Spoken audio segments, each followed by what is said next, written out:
बच्चों, स्वागत है आप सभी का हमारे ऑनलाइन डिजिटल प्लेटफॉर्म पर। बच्चों, आज हम बात करेंगे 10th क्लास का बहुत ही इंपॉर्टेंट टॉपिक, जिसका नाम है नेशनलिज्म इन इंडिया, भारत में राष्ट्रवाद। आपने कभी सोचा है कि राष्ट्रवाद का मतलब क्या है? भारत में राष्ट्रवाद का क्या योगदान रहा? देश को आजाद कराने में इस राष्ट्रवाद शब्द का क्या महत्व रहा है? और जो हमारे फ्रीडम फाइटर थे, उन लोगों ने इस देश की दिशा और दशा को परिवर्तित करने में अपना क्या योगदान दिया? तो इस प्यारे से टॉपिक के अंदर में आज हम जानेंगे राष्ट्रवाद ने कैसे देश को आजाद कराने में एक अहम भूमिका निभाई है। तो यहाँ पे आप एक स्लाइड देख रहे हैं, गांधी। बात करेंगे, राष्ट्रवाद की बात आती है तो गांधी क्यों? कारण क्या है गांधी का? हाँ, गांधी के आने से पहले अगर हम बात करेंगे तो विचारधाराएं दो अलग अलग थ्योरी में काम कर रही थी। अगर हम गांधी के आने से पहले देखते हैं तो हम देखेंगे ये देश पूरी तरीके से गरम दल लीडर्स के हाथ में था। लेकिन क्या उस तरीके से देश को आजाद कराया जा सकता था? शायद अगर ऐसा होता तो देश बहुत समय पहले आजाद हो चुका होता। गांधी आए, उन्होंने क्या काम किया? ये नेशनल मूवमेंट की दिशा को परिवर्तित करने में एक एक नया टूल्स लेकर के आएंगे, जिसको बोला जाएगा सत्य और अहिंसा का मार्ग। तो कैसे करके इस चैप्टर के अंदर में हम जानेंगे, समझेंगे कैसे फर्स्ट वर्ल्ड वॉर का क्या रोल रहा है। दूसरा बात करेंगे खिलाफत मूवमेंट क्या है, जलियांवाला मूवमेंट, इसके अलावा असहयोग आंदोलन, सॉल्ट मूवमेंट। इन सभी चीजों ने, इन सभी घटनाओं ने राष्ट्र को एक अलग दिशा की तरफ लेकर के जाएगा। और दूसरा हम देखेंगे कैसे हमारा भारत के अंदर में राष्ट्रवादी भावनाएं पनपेंगी। तो सबसे पहले हम समझते हैं बेटा कि ये राष्ट्रवाद जो आपको वर्ड दिखाई दे रहा है, शब्द दिखाई दे रहा है, तो ये दो शब्दों से मिलकर बना हुआ आपको दिखाई देगा, एक राष्ट्र और दूसरा है वाद। तो राष्ट्र का मतलब होता है देश, देखो देश या वतन। तो कभी आपने जानने की कोशिश की है कि वास्तव में इस शब्द का एक्चुअल मीनिंग क्या है? अगर हमें इस शब्द का मतलब समझ में आ जाता है तो चैप्टर को समझना बहुत आसान हो जाएगा। तो राष्ट्रवाद वास्तव में एक प्रकार की विचारधारा है।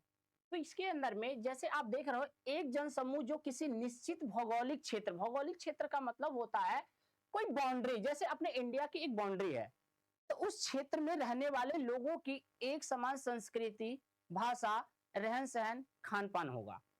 तो यहाँ पे स्लाइड में देखो आप, एक जनसमूह जो एक निश्चित भौगोलिक क्षेत्र में रहता है, जिसकी साझा संस्कृति, देखो दूसरा उसका इतिहास और उसकी भाषा होती है। उदाहरण के लिए भारत क्या है? एक राष्ट्र है। तो जब किसी देश के अंदर में जिसकी एक समान रहन सहन, खान पान, ओढ़ना पहनना एक समान जब सिमिलर होती है, तो उसी के लिए क्या है, वर्ड इस्तेमाल किया जाता है राष्ट्र शब्द। और दूसरा इसके अंदर में एक जुड़ा हुआ दिखाई देगा वाद। तो आपने कभी देखा, वाद का अर्थ होता है विचारधारा या सिद्धांत। ये दोनों एक गहरी निष्ठा, किसी चीज के प्रति मजबूत भावनाओं को दर्शाती है। देखो इस पॉइंट को देखो, जैसे यहां मैंने लिख रखा है समाजवाद, और दूसरा क्या है, जातिवाद। तो समाजवाद का मतलब क्या है? अपने समाज के लिए निष्ठा, और दूसरा जाति के प्रति निष्ठा। तो इस तरीके से जातिवाद और समाजवाद दो शब्द आपको दिखाई देगा, जिसको हम आगे स्लाइड के अंदर में इन दोनों को और समझेंगे। तो सबसे पहले तो राष्ट्रवाद का एक छोटे शब्दों में अगर हम समझने की कोशिश करें तो राष्ट्रवाद का अर्थ क्या होता है?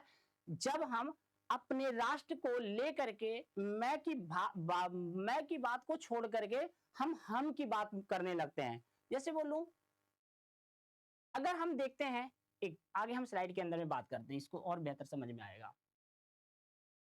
जैसे आप यहां देखो, भारत में राष्ट्रवाद क्यों पैदा हुआ, इसका कारण क्या था? हमें एक बात जरूर पता है कि 16वीं सेंचुरी, 16वीं सदी से लेकर के देखेंगे 1857 तक भारत कॉलोनियल रहा है, ब्रिटिश साम्राज्य का पार्ट रहा है, ब्रिटेन का। लेकिन देश किसका था? उनका था या हमारा था? वास्तव में अगर हम बात करेंगे, देश हमारा, लेकिन इस देश का सभी डिसीजन कौन ले रहा है? इस सभी का इंटरनल और एक्सटर्नल, आंतरिक और बाहरी सभी मामलों पर निर्णय लेने का अधिकार किसका है? ब्रिटिशर्स का है। तो ये देश कैसा हमारा? तो ये तो चीजें ठीक नहीं थी। लेकिन ये बात बहुत बाद में जा करके समझ में आई। अभी तक हमें ये लग रहा था यार सभी चीजें ठीक चल रही हैं, दिक्कत नहीं है। लेकिन टू साइडेड फेस हम ब्रिटिशर्स का देखेंगे कब? हम 90 फर्स्ट वर्ल्ड वॉर के बाद, कब? 1914 से लेकर के 1918 के बाद, इस घटना के बाद वास्तव में ब्रिटिश नीतियां हमारे सामने निकल करके आएंगी। और वास्तव में इस देश के अंदर में हो क्या रहा था, हमारे जो लीडर्स थे जनता तक अपने विचारों को पहुंचाने में सफल होंगे। हम यूनाइट होकर के जब लड़ने का काम करेंगे, यहां से निकल के आएगा राष्ट्रवाद का वास्तविक मीनिंग। इससे पहले अगर हम राष्ट्रवाद की बात करते हैं तो सबके लिए मतलब इसका अलग अलग था, आजादी का मतलब अलग अलग था। तो जैसे अगर हम देखते हैं भारत में राष्ट्रवाद क्यों पैदा हुआ, तो ब्रिटिश एरा के अंदर में आप पाते हो, इस कारणों की अगर हम चर्चा करते हैं, भारत पर शासन किसका है? अंग्रेजों का। अब शासन वो कर रहे हैं, देश हमारा है, लेकिन सभी प्रकार के अधिकारों का उपभोग उनके द्वारा किया जा रहा है। सभी प्रकार का डिसीजन कौन ले रहा है? वो लोग ले रहे हैं स्वतंत्र रूप से। और हम क्या हैं? उस मामले में कहीं पर है ही नहीं है। तो इस तरीके से देखोगे आप, भारतीयों को अपने ही देश में अधिकार नहीं, धन और संसाधनों का शोषण तेजी से कौन कर रहा है? स्वयं उनके द्वारा किया जा रहा है। तो ये कैसा हमारा देश? मान लो आप अपने घर पे ही, इसको और आसान भाषा में हम समझने की कोशिश करते हैं।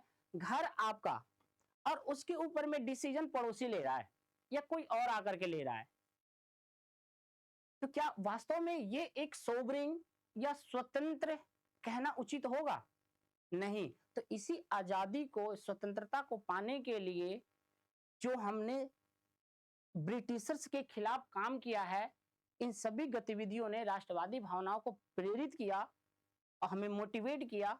और एक जन आंदोलन, एक नेशनल मूवमेंट की तरफ हमारा देश आगे बढ़ेगा।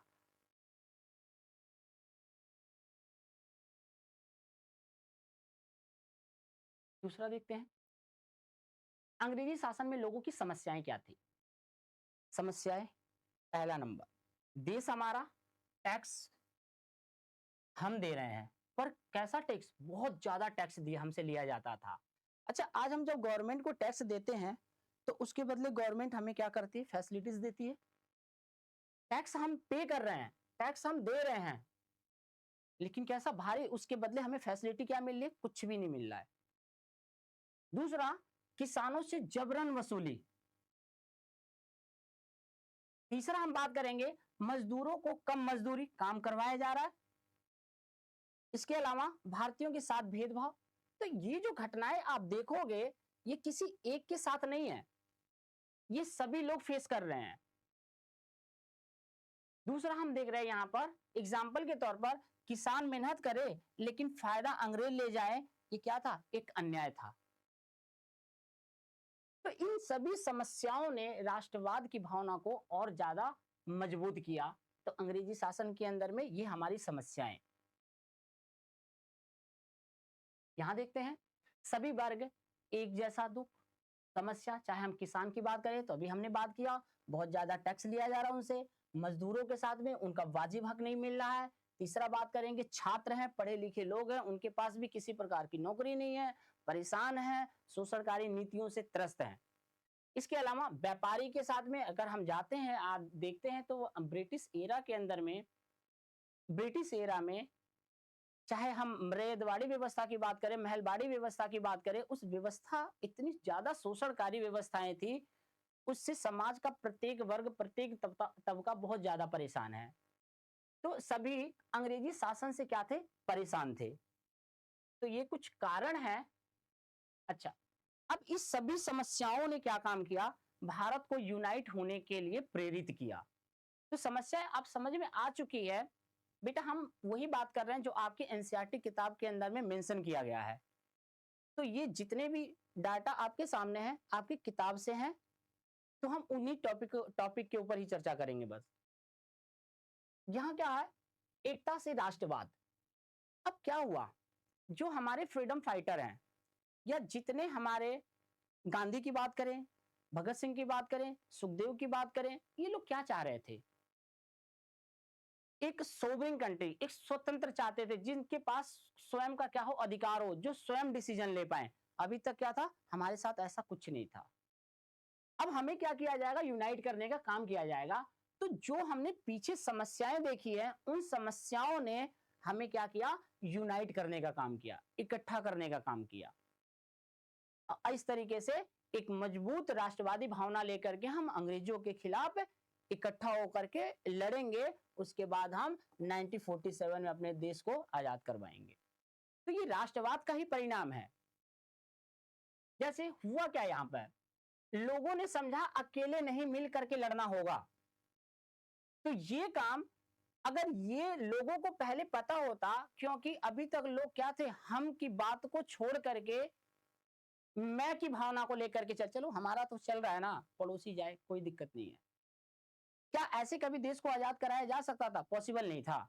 लेकिन गांधी आएंगे, उन्होंने क्या काम किया, इस राष्ट्रवादी भावना को एक नई दिशा देंगे।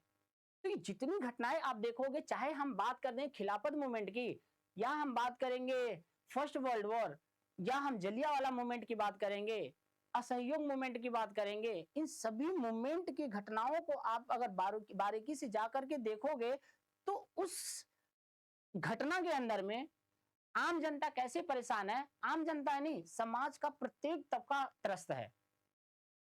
और अपनी बातों को राष्ट्र हित में गांधी बातों को लोगों जन जन तक पहुंचाने में सफल होंगे, और इस मूवमेंट को एक नई दिशा मिलेगी और हमारा देश स्वतंत्र होगा।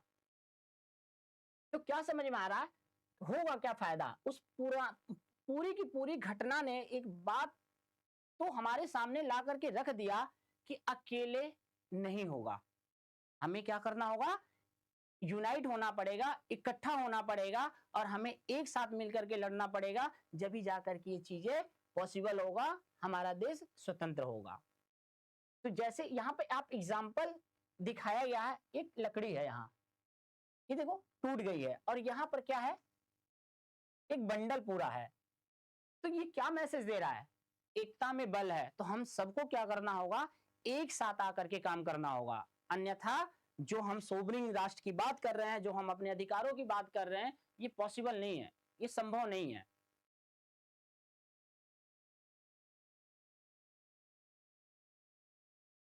महात्मा गांधी और राष्ट्रवाद, अभी मैं थोड़ी देर पहले बार बार नाम ले रहा था, महात्मा गांधी, महात्मा गांधी।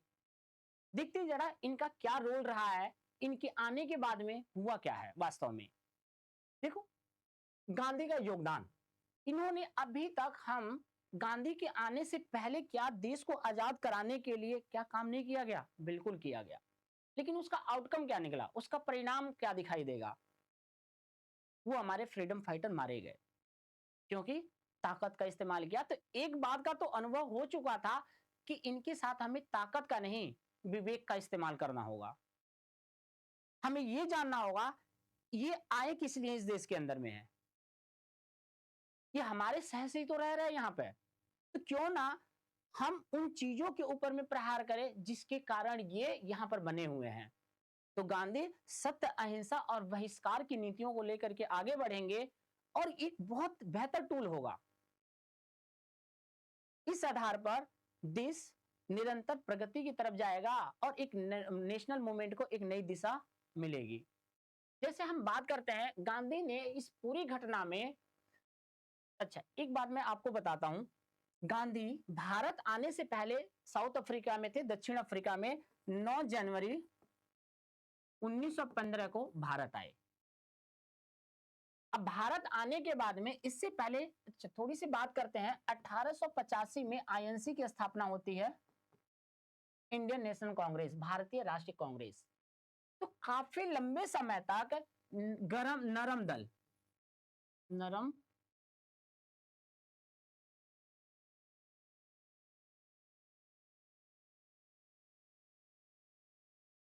नरम दल विचारधारा, ये मतलब क्या होता है, जो लोग प्रार्थना याचना के माध्यम से हाथ जोड़ करके अनुनय और विनय का सहारा लेकर के अंग्रेजों से केवल क्या करते थे, मांग करते थे। तो अगर इस आधार पर चीजें मिल सकती थी, अधिकार मिलते तो शायद हमें बहुत समय पहले मिल चुका होता। समय आगे बढ़ेगा, कुछ हिंसात्मक गतिविधियां भी अपनाई जाएगी, उसका परिणाम क्या होगा? वो हमारे फ्रीडम फाइटर मारे जाएंगे। तो एक बात समझ में आ गया, हमें ना मार्ग कोई और अपनाना पड़ेगा। गांधी आएंगे, सत्य और अहिंसा का मार्ग अपनाएंगे। जो सत्य है, इनका मानना है सत्य थक सकता है, कभी हार नहीं सकता, और इस नीति को लेकर के आगे बढ़ेंगे। और नेशनल मूवमेंट के अंदर में इन्होंने एक नई दिशा दी, जैसे सत्य और अहिंसा का रास्ता अपनाया, लोगों को इकट्ठा किया, आंदोलन को जन आंदोलन में। अभी तक क्या था, हम एक ग्रुप के अंदर में, छोटे से क्षेत्र के अंदर में लड़ रहे हैं। यार ये समस्या केवल इनकी थोड़ी ना है, ये समस्या तो यहाँ भी है, ये समस्या तो यहाँ भी है, ये समस्या तो यहाँ भी है। तो क्यों ना हम सारे के सारे इकट्ठा होकर के इसको एक नई दिशा दें। तो इस तरीके से क्या होगा, इसमें अहिंसात्मक नीतियों को अपना करके गांधी क्या करेंगे, आगे बढ़ेंगे। इसका परिणाम क्या निकलेगा? अंत में लोगों में जागरूकता आई, लोगों को समझ में आया आजादी की मांग। अभी तक हम क्या कर रहे थे, एक डोमिनियन स्टेट की मांग कर रहे थे। अब क्या बात करेंगे, समय के साथ में हम आजादी की मांग करेंगे। इसके अलावा हम बड़े आंदोलन करेंगे और अंत में क्या होगा, हमारा देश आजाद होगा।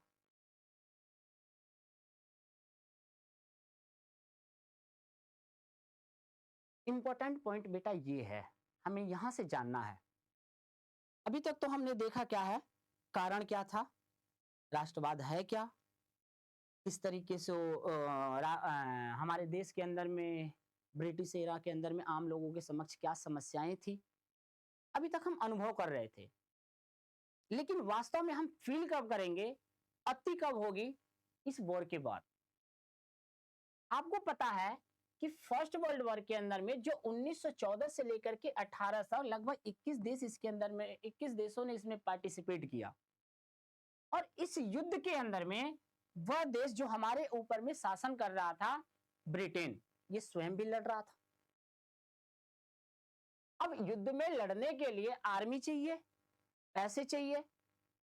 तो इन लोगों ने क्या काम किया, अपने युद्ध के खर्चे, युद्ध की भरपाई के लिए, चाहे वो आर्थिक हो या फिर वो सेना से जुड़ा हो, हम भारतीयों को जबरन आर्मी के अंदर में भेजा जाएगा लड़ने के लिए, जबकि हमारा इस वॉर से कुछ लेना देना नहीं था। बस ये कि आप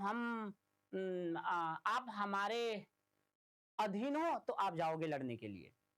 दूसरा, उस युद्ध की भरपाई के लिए इन लोगों ने हमारे ऊपर में इतना ज्यादा आर्थिक शोषण किया, टैक्स बढ़ा दिया गया। अब एक तो ऑलरेडी देश की स्थिति अच्छी नहीं है, जब देश की स्थिति अच्छी नहीं है, ऊपर से आर्थिक दबाव हमारे ऊपर में और ज्यादा डाला जा रहा है, तो इसका सीधा असर आम जनता के ऊपर में पड़ेगा। और इस कालखंड के अंदर में हमारे देश के अंदर में महामारी, सूखा जैसी स्थितियां हैं। अगर आप हमारे अभिभावक के तौर पर हमारे देश के अंदर में हो, तो इस समस्या से निपटने और हमारी हेल्प करनी आपका परम कर्तव्य था या फर्ज था। लेकिन उस दौरान क्या काम किया जाएगा, इन लोगों ने इस तरफ किसी भी प्रकार का ध्यान नहीं दिया। ऊपर से हमारे साथ में इन लोगों ने कुछ वादा किया था कि वॉर के बाद में, युद्ध के बाद में हम आपको कुछ अधिकार देंगे, लेकिन अधिकार क्या मिलेगा, इल्बर्ट बिल लाया जाएगा। दूसरा क्या होगा, जलियांवाला जैसी हत्या, जलियांवाला जैसी घटनाएं होंगी। जो हमने बोला, हमने ये सोचा था कि युद्ध के बाद में हमें कुछ अधिकार मिलेगा, ये अपने साथ लेकर के चलेंगे, लेकिन परिणाम क्या निकल के आता है, इसके बिल्कुल से विपरीत। तो देखते हैं कैसे इसने राष्ट्रवाद को और प्रेरित किया। देखो कैसे उदय हुआ। फर्स्ट वर्ल्ड वॉर के अंदर में 1914 से, बेटा आपके एग्जाम के लिए क्वेश्चन है ये, फर्स्ट वर्ल्ड वॉर का टाइम क्या है, कब से कब तक हुआ था। इसके अंदर में दो मित्र राष्ट्र, एक्सिस पावर और एलाइड पावर, दो ध्रुवों के अंदर में ये दुनिया बटेगी और फाइनली मित्र राष्ट्रों की जीत होगी। तो ये 14 से लेकर के 18 तक ये केवल एक युद्ध नहीं था, बल्कि एक बदलाव था। अगर ये वॉर नहीं हुआ होता तो शायद अंग्रेजों की मनसा, नीतियां या जो वास्तविकता था हमारे समक्ष नहीं आता। तो इसने क्या काम किया, इनकी सही जो टू साइडेड फेस लेकर के चल रहे थे, वास्तविकता हमारे समक्ष आ गई। तो इसने क्या हुआ, ये केवल एक वॉर नहीं था, बल्कि एक देश के अंदर में बदलाव की पहल बनेगी। दूसरा हम बात करेंगे, इसने भारत में नई आर्थिक और राजनीतिक स्थिति को जन्म दिया, पैदा की। आर्थिक और राजनीतिक, अभी तक हमने क्या देखा, हम उनके भरोसे थे, ठीक है, लेकिन इन लोगों ने क्या काम किया, अपने युद्ध भरपाई के लिए हमारे ऊपर में आर्थिक दबाव डाला, और जब आर्थिक दबाव डाला तो इसका प्रभाव ऊपर से नीचे समाज के प्रत्येक तबके के ऊपर में पड़ा। दूसरा, एक राजनीतिक नई दिशा, नई सोच हमारे समक्ष आएगी।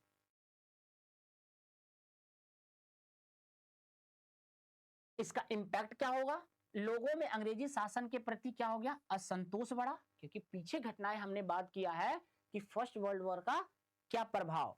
अब और आगे हम देखेंगे, एक एक करके जानेंगे कि किस किस पॉइंट पर क्या क्या चीजें हो रही हैं। दूसरा, आम लोगों के अंदर में क्या होगा, जागरूकता, और लोगों के अंदर में एकता बढ़ेगी। तो हम इसमें निष्कर्षतः बोल सकते हैं, इन्हीं परिस्थितियों ने राष्ट्रवाद को और ज्यादा मजबूत और प्रगढ़ किया। बेटा एक एक करके समझते हैं कि फर्स्ट वर्ल्ड वॉर का हमारे ऊपर में क्या इंपैक्ट पड़ता हुआ दिखाई देगा। पहला, इकोनॉमिक क्राइसिस, क्या है, आर्थिक संकट। देखो, युद्ध की भरपाई के लिए इन लोगों ने रक्षा बजट के अंदर में बढ़ोतरी कर दी। पहला, उसका प्रभाव किसके ऊपर में पड़ेगा, इसका प्रभाव हमारे ऊपर पड़ेगा। सरकार ने क्या काम किया, युद्ध लड़ने के लिए दूसरे देशों से कर्ज लिया, और उस कर्ज की भरपाई के लिए क्या करेंगे, हमारे ऊपर में टैक्स बढ़ाया जाएगा।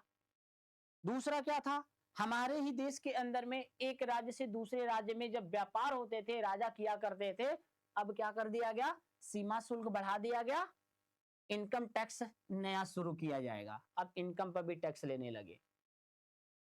तीसरा, महंगाई, 1913 से लेकर के 1918 के बीच में कीमतें इतनी हाई हो गई, इतनी दुगनी हो गई, लोग आम जनता परेशान। इसका प्रभाव ऊपर से नीचे सब पर पड़ेगा। परिणाम क्या निकलेगा, आम आदमी का जीवन कष्टदायक हो गया। तो क्या हो गया, हमने देखा इकोनॉमिक क्राइसिस के अंदर में युद्ध खर्चा पूरा करने के लिए रक्षा बजट में इन लोगों ने क्या किया, बढ़ोतरी की, भारी टैक्स लगाएंगे, आयकर शुरू किया। इसके अलावा कीमतें इतना ज्यादा हाइक हो जाएंगी, इतनी हाई होंगी, उसका प्रभाव हमारे ऊपर में पड़ा। दूसरा हम बात करेंगे इसके अंदर किसान और मजदूरों के साथ में क्या हुआ इस कालखंड के अंदर में। देखो, फर्स्ट वर्ल्ड वॉर में अभी हमने थोड़ी देर पहले बात किया है कि फर्स्ट वर्ल्ड वॉर से हमारा कुछ लेना देना नहीं था, हमें जबरदस्ती भेजा गया युद्ध के अंदर में लड़ने के लिए। तो क्या होगा, जबरदस्ती गांवों से युवाओं को सेना के अंदर में भर्ती किया गया। दूसरा, संसाधनों का जो हमारे रिसोर्स थे, जो हमारे रिसोर्स थे, जिस पर हमारा अधिकार होना चाहिए था, जिसका लाभ हमें मिलना चाहिए था, वास्तव में उन लोगों ने हमारे रिसोर्स का इतना तेजी से दोहन किया, यहां से उठा करके क्या करेंगे, केवल और केवल अपने हित और अपने फायदे के लिए जितने भी नियम और कानून बनाए जा रहे हैं, वो हम भारतीयों के हित को ध्यान में रख करके कोई भी काम नहीं किया जा रहा। उस सब के पीछे मंशा किसकी है, उनकी अपना हित छुपा हुआ था, आर्थिक लाभ कमाना। तो हमारे जो नेचुरल रिसोर्स थे वो सब उठा उठा करके लेकर के जाएंगे, किसकी मदद से, हमारे मदद से। इसका प्रभाव, हमारी आर्थिक स्थिति ऑलरेडी खराब, और आर्थिक प्रभाव खराब तो हुआ ही हुआ, इसके कारण जनजीवन भी प्रभावित हुआ। मजदूरों के साथ में क्या हो रहा है, इनसे खूब ज्यादा काम लिया जा रहा है, लेकिन आउटकम उनको कुछ नहीं मिल रहा है, मजदूरी के नाम पर उन्हें कुछ नहीं दिया जा रहा है। इस परिणाम क्या निकलेगा, ग्रामीण इलाकों में सरकार के प्रति गहरा आक्रोश उत्पन्न हुआ। अब लोग क्या करेंगे, ये वर्ग इकट्ठा होगा या नहीं होगा, बिल्कुल होगा। यहां पर क्या होगा, यहां से तो समाज का प्रत्येक वर्ग प्रभावित है, तो ये वर्ग इकट्ठा होगा या नहीं होगा इनके खिलाफ? बिल्कुल होगा। तो एक हमने देखा फर्स्ट वर्ल्ड वॉर के बाद में हमारे ऊपर में क्या होगा, एक आर्थिक संकट और किसान और मजदूरों के ऊपर में जो शोषण हुए, इसने नेशनल मूवमेंट को और संगठित करने का काम किया और इस तरीके से हमारा मूवमेंट आगे बढ़ता हुआ दिखाई देगा। कुछ और कारण की बात करते हैं। अगर इस कालखंड के अंदर में आते हैं तो देखेंगे क्या हो रहा है, अकाल पड़ा हुआ है। तो इस स्थिति में कौन हमारी मदद करेगा? यही करेंगे। लेकिन इस अकाल की स्थिति में युद्ध के बाद देश के कई हिस्सों में फसलें खराब हो गई, भोजन की भारी संकट पैदा हुआ, आम जनता को भूखमरी, भारी नुकसान उठाना पड़ा। लेकिन इस स्थिति में भी उनकी तरफ से हमें कोई उचित और बेहतर सहायता नहीं की जाएगी। दूसरा हम बात करेंगे देश के अंदर में महामारी। फर्स्ट वर्ल्ड वॉर के दौरान इस बीच में भारत के अंदर में इन्फ्लुएंजा महामारी फैली हुई थी, लेकिन सरकार की तरफ से किसी भी प्रकार का उचित प्रबंध नहीं किया गया। क्या होगा? इससे आम जनता प्रभावित होगी। इसका प्रभाव डायरेक्ट आम जनता पर पड़ता हुआ दिखाई देगा। बताओ लोग इकट्ठे होंगे या नहीं होंगे? यहां पर क्या लोग इकट्ठे होंगे या नहीं होंगे? तो क्या होगा? अब 2021 के जो सेंसस हुआ उस जनगणना के दौरान हम देखेंगे 1,20,000 से 1,30,000 के बीच लोगों की क्या हो गई है, मृत्यु हो गई है इन सभी घटनाओं के कारण। तो अब इस सिचुएशन में आप स्वयं सोचो, हम उनके खिलाफ होकर के काम करेंगे या नहीं करेंगे? तो राष्ट्रीय आंदोलन के अंदर में एकाएक ये नहीं हुआ है, ये लंबा प्रभाव है। लंबे समय से घटित हो रही जो घटनाएं थी, इस समय के अंदर में 1916-17 के बाद में हमें ग्राउंड लेवल पे होती हुई दिखाई देंगी।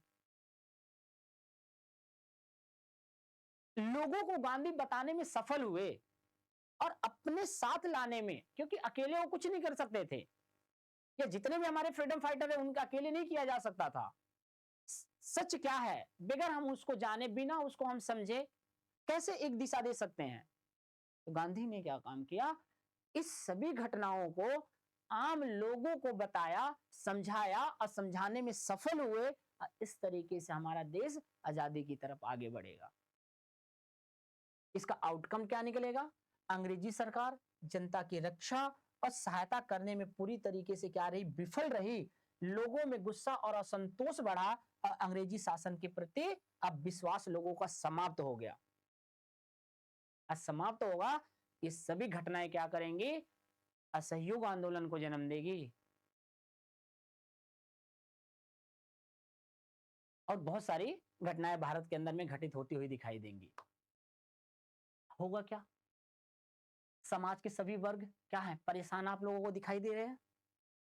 किसानों के साथ में ये समस्या आप लोगों ने देखा, भारी लगान, जबरदस्ती, सेना में भर्ती, मजदूर महंगाई और कम मजदूरी से परेशान है, व्यापारी भारी कर और व्यापार पर रोक से परेशान है। तो ये सारा वर्ग क्या होगा, अब इकट्ठा होगा और एक साथ बाहर निकलेंगे। जो आंदोलन था, अब जन आंदोलन के अंदर में गुस्सा तो था पहले भी, लेकिन दिशा नहीं था, किस तरीके से करना है, कैसे करना है।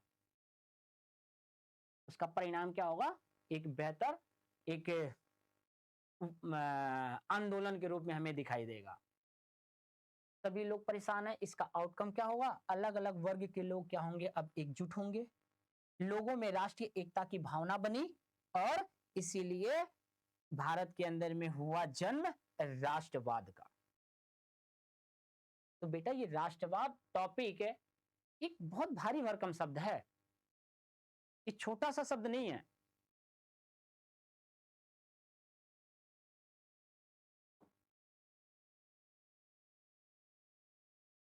प्रथम विश्व युद्ध का प्रभाव क्या होगा हमारे ऊपर में, आर्थिक बदहाली की ओर धकेल दिया गया हमें। अब इससे क्या होगा, जब हम आर्थिक बदहाली की तरफ गए, क्योंकि आर्थिक तौर पे हमारी स्थिति बहुत दयनीय हो चुकी है। अब इस कारण भारत के अंदर में एक नई राजनीतिक चेतना की शुरुआत होगी और अंग्रेजी शासन की सच्चाई, अंग्रेजों के शासन की शोषणकारी और स्वार्थी नीतियां जनता के सामने स्पष्ट हो गई और इसका परिणाम क्या होगा? एक मूवमेंट के तौर पे हमें आगे दिखाई देगा जो हम अभी जाकर के दूसरी वीडियो के पार्ट 2 में हम देखने वाले हैं। अब इससे क्या हुआ? नए युग की शुरुआत होगी। इन्हीं परिस्थितियों ने गांधीवाद की नींव रखी, असहयोग मूवमेंट, खिलाफत आंदोलन और जन आंदोलन को जन्म दिया। बेटा इस वीडियो में यहीं तक है, लेकिन हम इसकी पार्ट 2 के अंदर में बात करने वाले जो बहुत इंपॉर्टेंट होगा। क्या होगा? खिलाफत मूवमेंट क्या था? असहयोग आंदोलन क्या है? सत्याग्रह का विचार क्यों आया गांधी के अंदर में? ये इसी मार्ग को क्यों चुना? क्या कोई दूसरा विकल्प नहीं था? दूसरा हम बात करेंगे बहुत, जिसको काला कानून, रॉलेट एक्ट। असहयोग ही क्यों? तो बहुत इंपॉर्टेंट टॉपिक है, बहुत मजा आएगा इसको पढ़ने में। हम नेक्स्ट वीडियो के अंदर में जल्द इस वीडियो को लेकर के आ रहा हूं मैं आपके सामने। वीडियो आपको पसंद आई तो चैनल को लाइक करें, शेयर करें, सब्सक्राइब करें और हाँ, दोस्तों को शेयर करना ना भूलें। Bye bye.